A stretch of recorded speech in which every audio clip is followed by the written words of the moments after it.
निलेश लंकेंच्या स्वाभिमान जनसंवाद यात्रेची काल सुरुवात झाली। यावेळी लंके यांनी माध्यमांशी संवाद साधलाय। प्रत्येक गावागावांमध्ये जाऊन आपले विचार मांडण्याऐवजी त्या गावातील जनतेचे विचार जाणून घेण्याचा प्रयत्न मी करणार असून त्या माध्यमातून त्या गावातील नेमक्या समस्या काय आहेत हे जाणता येईल। त्यानंतर भविष्यात त्या गावांच्या विकासाचा अनुशेष भरून काढण्याचे काम आम्ही करणार आहोत।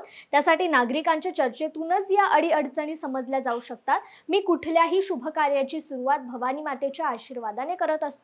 विधानसभा निवडणुकीच्या वेळी देखील मी भवानी मातेचे दर्शन घेऊनच सुरुवात केली होती, अशी माहिती निलेश लंके यांनी माध्यमांना दिली आहे। तुमच्या प्रचाराला सुरुवात झालेली आहे। प्रचाराला सुरुवात झालेली आहे। देवीचं दर्शन घेतलेलं आहे। कशी आहे पुढची दिशा असणार? परवा दिवशी नगर दक्षिण लोकसभेची उमेदवारी मिळाल्यानंतर मी आजच जनसंवाद स्वाभिमान जनसंवाद यात्रेचा शुभारंभ मी मोठा देवीच्या गडावर आई मोठा देवीचं देवदर्शन घेऊन त्या ठिकाणी यात्रेला सुरुवात केलेली आहे। या यात्रेमागं उद्दिष्ट हेतू हा आहे की आपण 16 दिवसाची यात्रा आहे। 16 दिवसामध्ये मी जास्तीत जास्त गावात जाण्याचा प्रयत्न करणार आहे आणि त्या गावात जाऊन आपले विचार सांगण्यापेक्षा त्या गावातल्या अडचणी काय, त्या गावातल्या समस्या काय, त्या गावातले प्रश्न काय हे जाणून घेऊन येणाऱ्या भविष्य काळामध्ये त्या समस्याचं कसं निराकरण करता येईल, त्या ठिकाणच्या विकासाचा जो बॅकलॉग आहे तो बॅकलॉग कसा भरून काढता येईल यासाठी आपण भविष्य काळात प्रयत्न करणार आहे। त्यासाठी ह्या सगळ्या गोष्टीचा अभ्यास पाहिजे आणि लोकांशी त्या ठिकाणी चर्चेनुसारच ह्या अडीअडचणी लक्षात येत असतात।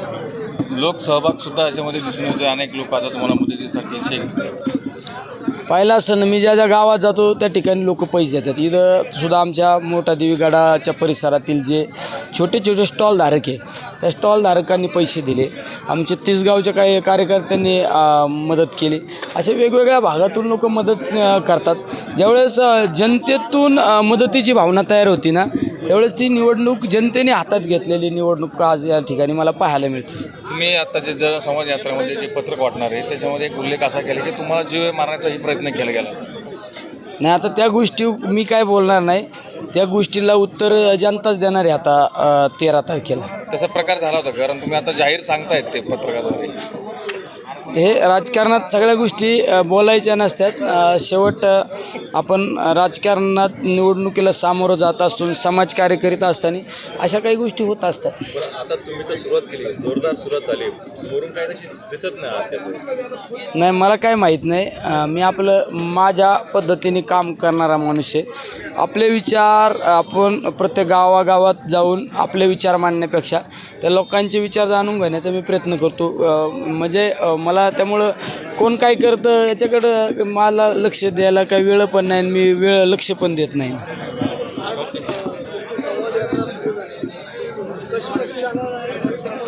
ही प्रत्येक तालुक्यात यात्रा ही पाथर्डीतून सुरुवात झाल्यानंतर ही नंतर राहुरी नगर असो, नंतर शेवगाव ह्या भागामध्ये कर्जत जामखेड श्रीगोंदा सगळ्या मतदारसंघामध्ये ती जाणार आहे। त्याचं शेवट मग नंतर नगरमध्ये आपण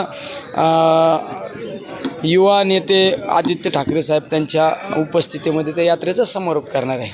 स्वराज्य यात्रा असो किंवा आता स्वाभिमान यात्रा असो मोठा देवी गडावर सुरू कशी श्रद्धा नाही हे सगळ्या मी सांगण्यापेक्षा सगळ्यांना माहिती आहे। मी कुठल्याही शुभ कार्याची सुरुवात करीत असताना मी भवानी मातेचं आई तुळजाभवानी असो, आई मोठा देवी असो, मळगंगा माता असो, आई वैष्णोदेवी असो, या देवी मातेचं दर्शन घेऊनच मी सुरुवात करीत असतो। माझ्या 2019च्या विधानसभेच्या निवडणुकीला ज्यावेळेस सुरुवात केली ते आमच्या निगोज या ठिकाणी माता मळगंगेच्या मंदिरात दर्शन घेऊन त्या यात्रेला सुरुवात केली ती। आजसुद्धा या यात्रेचा शुभारंभ मोठा देवीच्या या ठिकाणाहून केलेला आहे।